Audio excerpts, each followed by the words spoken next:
Hey you, just want to share with you a video on some ideas that I have that could get you out of some pain or some suffering or any challenges that you might be having in your life right now, because I believe that all pain and suffering can really be boiled down to two words, and the words are more and less.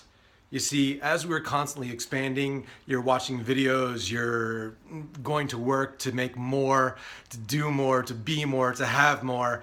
You ultimately want to have this sense of growth within you, and we all feel that. Things in life either grow or die. You've heard that a million times before. So you've got this feeling inside of it that makes you want to grow and grow and grow. But often in life, something happens. Somebody says something. Something has happened in your past that has made you feel like it diminished who you are. You may have had an experience, or maybe you've experienced an injury where something has happened to your body and you feel like it has somehow made you less than you are. So your desire to become more has become diminished, and so you've gotten lost in that. And so you've taken your consciousness into this little experience that happened in the past, and it's taking you out of the present moment where your real power is, your expansive knowledge and thoughts and ideas and insights that actually come through you. They're actually right here in the now when you really let things come into your realm of consciousness, where you're really connected to the moment. But often what happens is something happens that makes us feel like less. I was listening to one of my favorite songs the other day by one of my favorite bands, Red Hot Chili Peppers. Anthony Kiedis is a true poet of our time. Greedy little people in a sea of excess. Get your more to receive your less. I'm unimpressed by material excess. Love is free, love me. Say hell yes. I love his stuff. So in these words, more, less, we're always trying to become more. That's a natural expression of who you are. But often in life, something happens that makes you feel like you're less than what you really are. And we have patterns of thought, feeling, and emotion. Those aren't even who you are. You're not your mind. You have a mind. You have a body. You can have an experience where you might have something happen to you physically where you're in pain. And you can still set inside of yourself and say, you know what? I'm fine.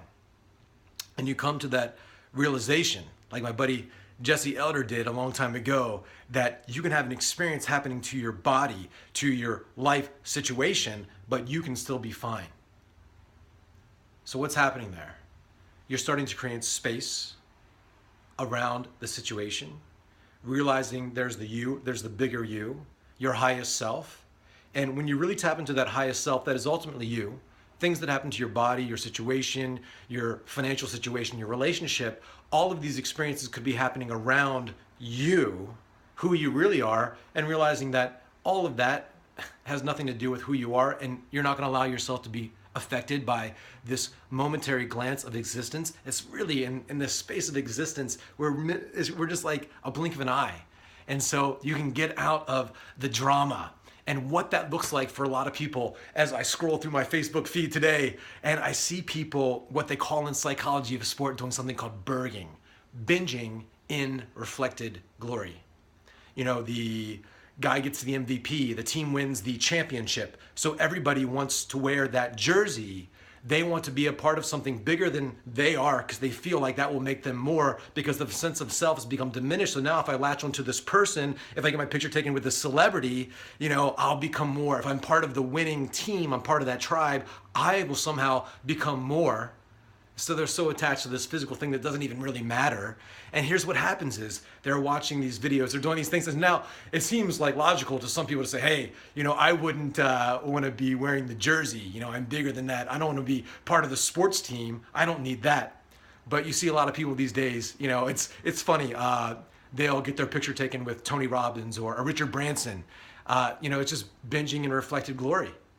Some people are constantly posting, and I've done it before too. I'm not poking fingers, but we feel like sometimes like we're so insecure about who we are, where we feel like we need to have other people or situations or money or circumstances to make us feel good. But all that's really doing is diminishing who we really are, because your highest self doesn't care about any of that. And if you want to connect with somebody, get your picture taken, that's fine, but connect with who they are, their ultimate sense of self, and allow that to become part of you You don't need the picture and you don't need the ego gratification. You don't need any of that. You're so much bigger than all of this. And so as you go about your day, really look at some of the circumstances that might be in your life right now. Create space around them, because that's where real healing will start to take place inside of you. You create space, you breathe. We're so attached to things. We get so taken away, so caught up in our life circumstances that we forget to breathe and realize how expansive we are and really tap into that soul essence energy that is you.